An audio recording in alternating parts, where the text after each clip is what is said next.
Hello everybody, in today's video I'm going to be showing you the CrazyPill version 2. Now I've stated in a previous video as well as many times on Facebook you guys have been seeing, and I've been kind of holding you guys in the dark a bit, is I'm opening a Shapeways shop and my first puzzle had shown up, and this is actually it. I have another one over here I'm going to show you in a minute. This is the stickerless version. I'm going to talk about the dyeing process and everything, but a lot of people have been wanting to know what's going to be in my shop. This is the first one. It is the CrazyPill version 2. Now you don't have to have it stickerless. Of course, I put a lot of work into buying all the dye for this and everything, but I do have a black one here, and you can get stickers as well. I dyed it black, obviously, and I'm waiting for the stickers. Then I'm going to sticker this one and then send it off to a friend. And yeah, so this one is the stickerless version. Now, Shapeways is a bit expensive. It's more expensive than your typical puzzle, of course.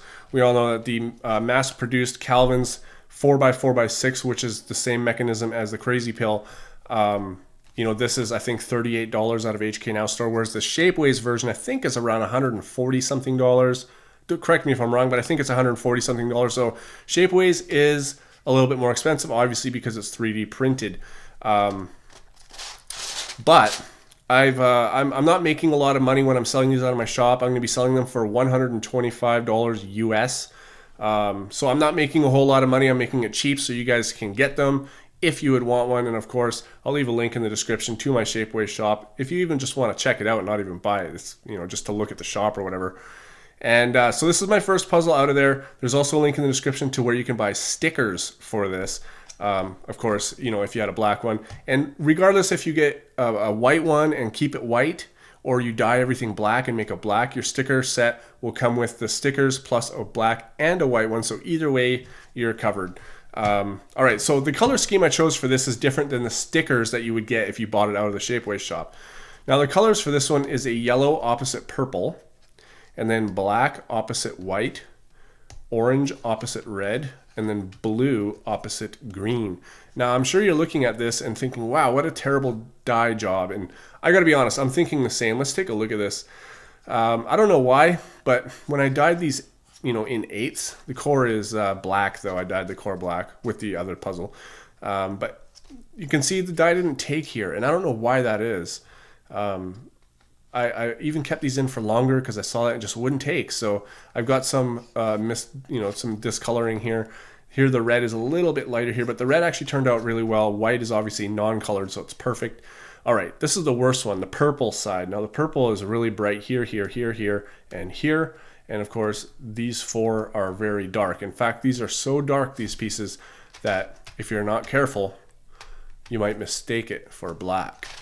And I'm not sure why. The box wasn't that. Maybe I didn't put enough water in and it made it too dark. I'm not exactly sure, but either way, I'm not really happy with the result. And I'm going to try to contact Oscar Van Deventer because I know he does a lot of different colors. I just want to ask him his process. Maybe I can, you know, make it better and more pure. I just would like the purple a little bit lighter. Maybe I just might go with more of a violet color next time if I was to do this.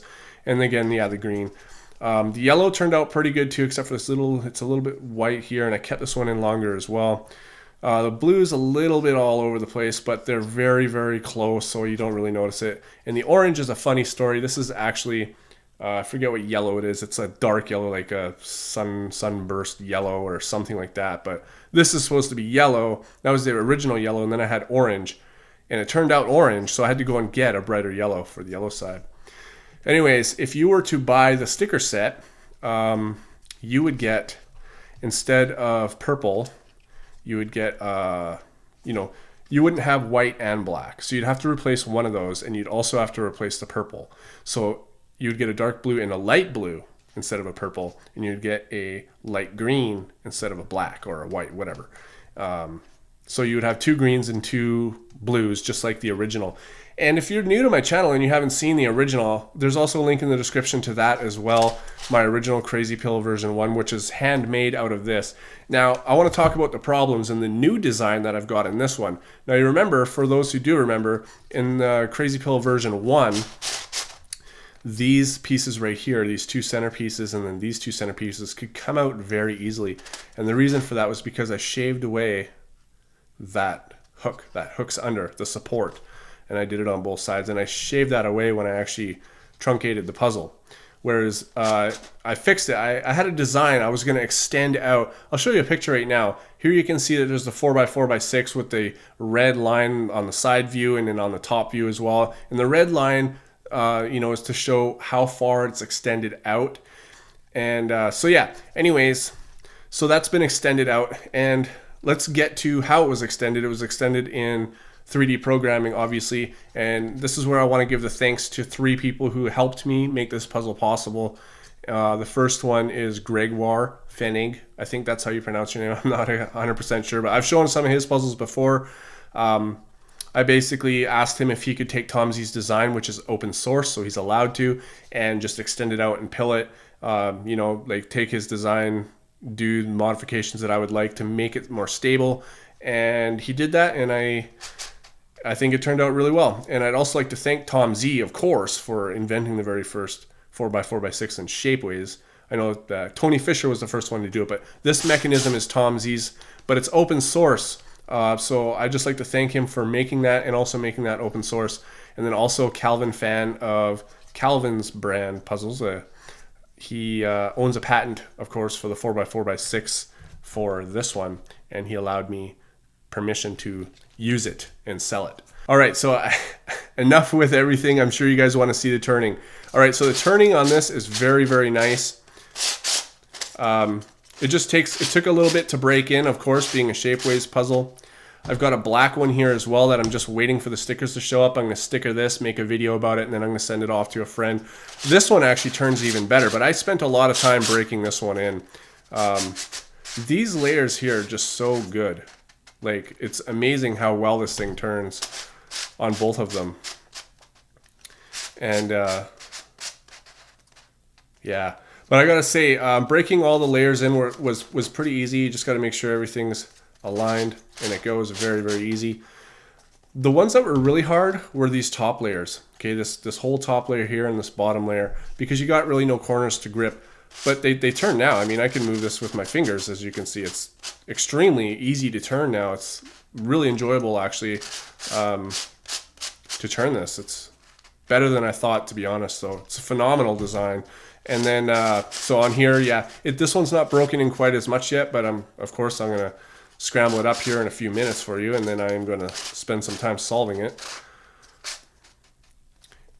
But yeah, so anyways, I'm going to go ahead and scramble this thing up because I really want to.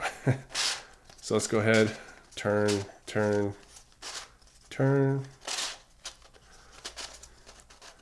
I think this thing looks pretty cool. Like stickerless like this. I've been wanting to solve this for quite a while. I've never actually solved the CrazyPill. I couldn't solve the first one, so I sent it off to Super Antonio Vivaldi, who was kind enough to make a tutorial, and now I can use it. Oh yeah, this thing corner cuts too, eh? Check this out. A little rough. This one's better because it's more broken in, but yeah, this one corner cuts very, very well. But it's a screw spring, right? So it's got springs in it and everything. It's really nice. I just love the way this thing looks stickerless and all scrambled up like this. But anyways, let's go into the shape shifting moves. Let's just turn it a bit like this. Turn it more. All right. This thing is going to be pretty difficult to solve. All right, let's keep scrambling it. I really wish that the purple turned out a little bit lighter. And the reason for that is because some of the pieces, like this piece here, is very close to black. So I think that I'll just go with a lighter color for sure next time.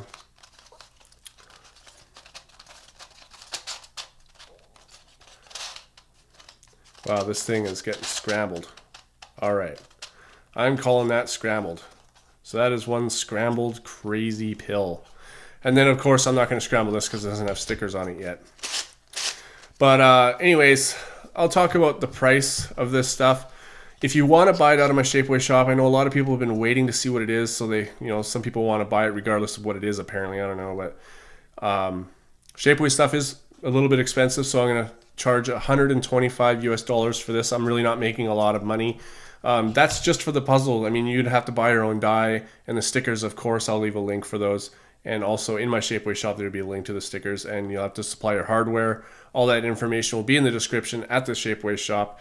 And if you want it assembled by me, I'm not exactly sure how much I'll charge yet, but I'm guessing it's around $200 for an assembled and dyed and stickered version and then sent to you. And the reason for that kind of markup is because I have to pay for the puzzle, and then when it comes into Canada, I have to pay taxes on that. And it's actually quite a lot. It's more than I thought it would be.